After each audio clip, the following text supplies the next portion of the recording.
No one cared who I was until I put on the mask. The all too familiar of Joel Embiid returning to the floor and fighting through injuries was on display tonight in Philadelphia. The Sixers produced a wire-to-wire convincing win over the Charlotte Hornets and a necessary one from a lot of standpoints. I'm going to break down what went right for this Sixers team, why I think this was a little bit more of a telling victory than just your casual, shorthanded victory over the Charlotte Hornets on a Friday night here, and what we saw from Joel Embiid tonight. So let's dive right into things. I'm going to kick it off with the box score overall, a 108-98 victory for the Philadelphia 76ers. This felt like a game where they constantly had the Hornets on the ropes, but were unable to deliver that knockout blow. And I do think that's a little bit frustrating from the standpoint of you had a chance to put this away, to make this a comfortable victory, and you did let this team hang around. My hopeful brain was really thinking that they could put this game away early and make this sort of a semi-rest game, as Doc Rivers used to call it, the old-fashioned load management there, meaning you get guys out of the game early when the game is out of hands. Unfortunately, that did not happen, and as a result, we will not have Joel Embiid for the matchup with the Cleveland Cavaliers tomorrow,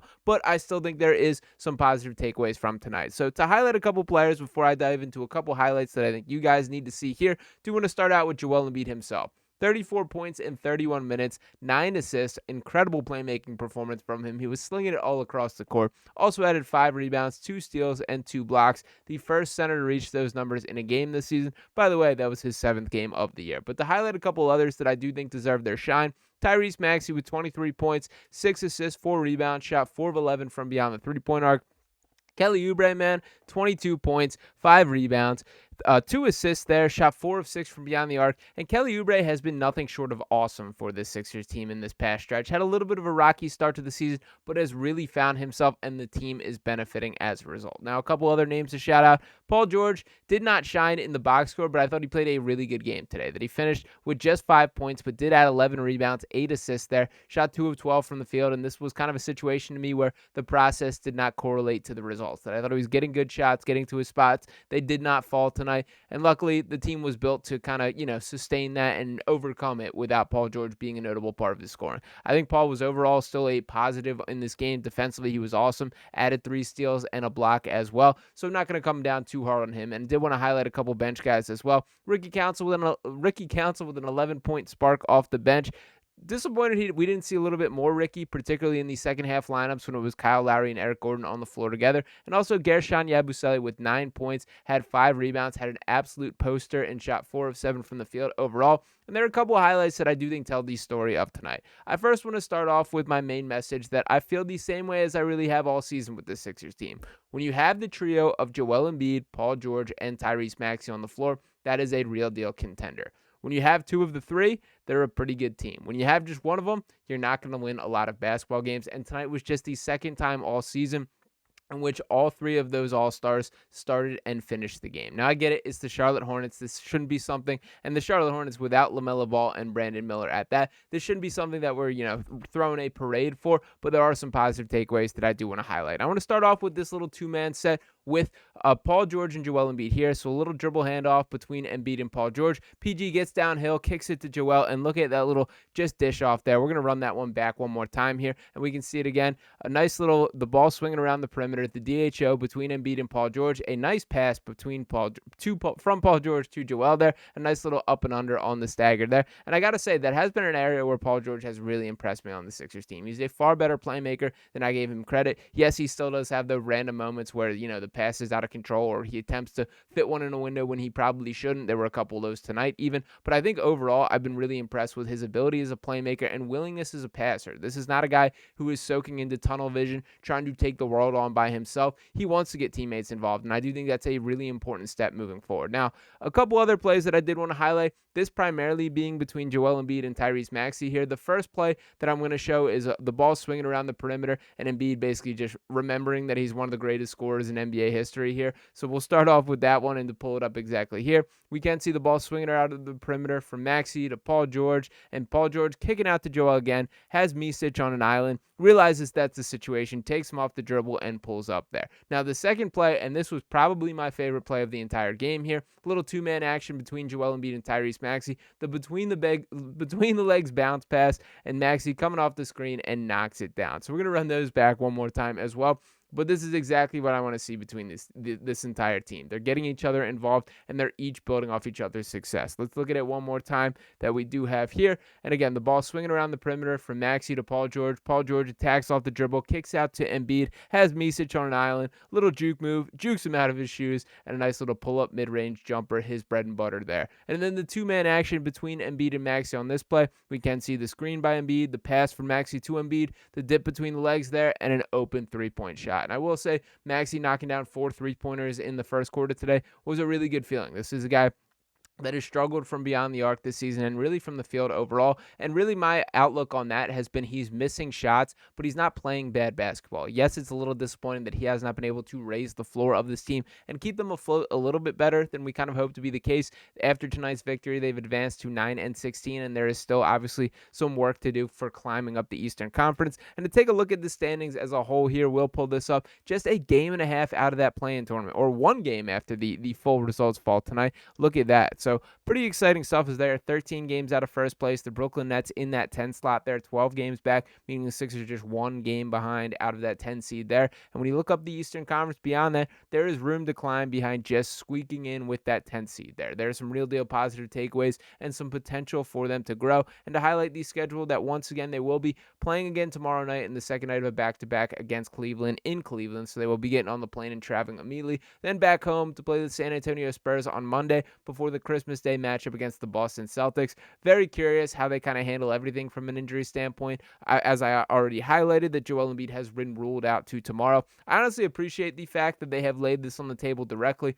This was seemingly a message that was relayed to media members the second that the post-game press conference started. And to me, that's a positive sign. That I think one of my biggest complaints regarding the Sixers franchise has been the lack of transparency. So just put it out on the table. I would much rather that be the situation than for them to kind of hype us up leading up all day to Joel might go. He's going to go through a warm-up, see how he feels, and then rules him out. Better to put it on the table and say, this guy can't go.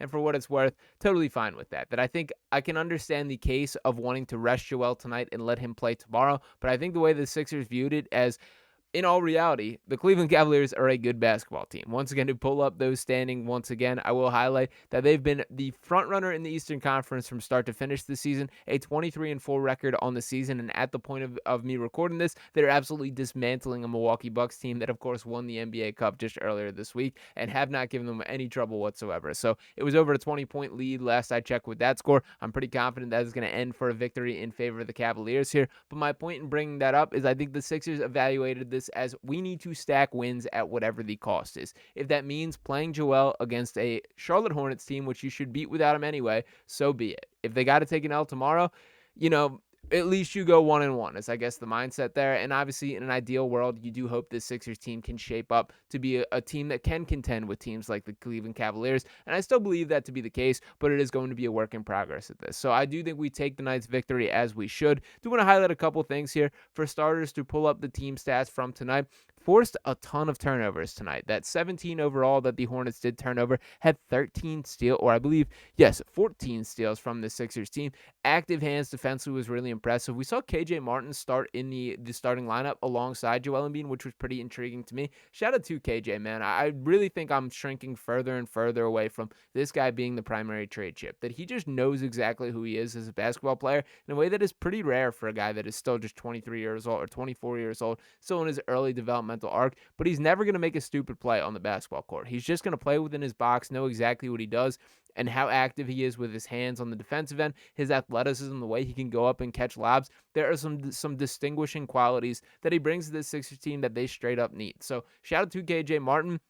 And really shout out to Nick Nurse for showing some trust in him. Now, it wasn't a perfect Nick Nurse game for what it's worth, for my complaint about them being unable to put this Hornets team away. Probably the driving force of that is that you're still running in the fourth quarter lineups with both Kyle Lowry and Eric Gordon on the court, and that is straight up unacceptable to me. Now, this is still a celebratory video here that I'm not going to come down too hard on Nick Nurse specifically, but I will just put a little, bookmark here that Nick Nurse, you are on watch for some of these rotation decisions, because I have not loved everything I've seen from that this season. Given a lot of excuse, and obviously Nurse has been dealt a brutal hand with the injuries that this team has faced this year, but it's got to be better if this team is going to take that next leap into real deal contenders, and I do hope that is the case here. So ultimately, this Sixers team is going to be right back in action tomorrow, but their goals are still in sight on the season. This is not a situation situation in which other teams have passed them. This has been a situation in which the Sixers have beat themselves. Again, this is just the second game all season that Joel Embiid, Tyrese Maxey, and Paul George have started and finished. And hey, they're 2-0 in those games. They are 4-0 against the Hornets on the season. So overall, we got to take our victories when we can get them. So still a lot more questions than answered on the season as a whole, but I do think that other teams should, if you have written off the Sixers already, maybe rethink that a little bit, because this team does still have something in it and they are inching towards getting to it. So we'll see what happens from here. Obviously, they will be on the second night of a back-to-back tomorrow against the Cavs. No Joel Embiid in that matchup, and I don't have the highest of expectations for what that means for this Sixers team, but we are going to celebrate that victory tonight. They are moving in the right direction. You can only win one game at a time and take on the matchup that is in front of you, and that's exactly what the Sixers did tonight. So let me know what you guys think of that game in the comments and what the future outlook. Was this a matchup that changed your perception of this Sixers team? And to leave on a high note, let's just watch one more time a little bit of gorgeous two-man action between Joel Embiid and Tyrese Maxey right after he shakes Micic out of his shoes and gets the pull-up jumper here. And I do think that one of the cooler plays in kind of the game overall. And again, my favorite play of the particular matchup was this right here, the two-man action between Embiid and Maxey. That's exactly what I want to see. And you're only going to see this chemistry continue to grow, these sort of actions continue to develop, the more that you are all on the floor together. So hopefully this is the start of a run for the Sixers team. I am not ready to give up on this season just yet. I am seeing some signs of life in the Sixers team, and the vibes do seem like they have turned a little bit in these recent games. So we'll see what all happens from here, but appreciate each and every one of you guys for rocking with me on this channel. As always, make sure you smash that subscribe button if you have not already. Drop a like on this video here and any comments you have below. I'll be back talking with you next time right here on Sixers Digest. Peace.